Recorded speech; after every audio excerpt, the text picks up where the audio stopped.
Le témoignage donc de Abdul Salam, ancien terroriste et originaire de la région du Sahel.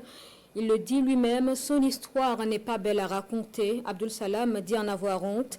C'est l'un de ses cousins qui l'a entraîné dans ce bourbier, aujourd'hui en retrait. Abdul Salam dit regretter amèrement tous les crimes commis et appelle les terroristes à cesser donc la barbarie. Un détail avec Bienvenue Tansa. Une âme autrefois égarée en quête du pardon. Mon histoire n'est pas belle à raconter. J'en ai moi-même honte, et même très honte. Néanmoins, il est bon que je vous la raconte afin d'éviter que plus personne ne se laisse encore tromper comme je l'ai été.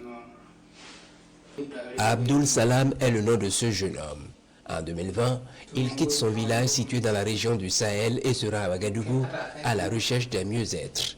Travail obtenu, plusieurs mois sont passés et ses affaires sont florissantes. Un jour, Abdul Salam décide de prendre des nouvelles de ses parents de visu. Il se rend au village. Dès les premiers jours de mon arrivée, je recevais les visites d'un de mes cousins du nom de Yuba.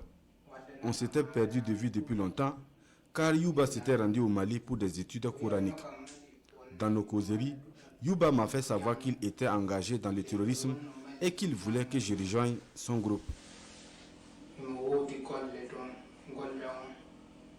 Abdul Salam fait savoir à son cousin Yuba que son offre ne l'intéresse pas car ayant déjà un emploi à Ouagadougou et gagnait bien sa vie. Mais c'était sans compter avec la détermination de son cousin. Yuba m'a convaincu que si je m'engage dans le terrorisme, je vais gagner plus d'argent que ce que je gagne à Ouagadougou. En plus, mon engagement dans le terrorisme allait m'ouvrir les portes du paradis. Motivé par ces promesses, j'ai renoncé à repartir à Ouagadougou et j'ai donc suivi Yuba pour rejoindre les terroristes. J'étais cependant loin d'imaginer que j'étais en train de me conduire en enfer.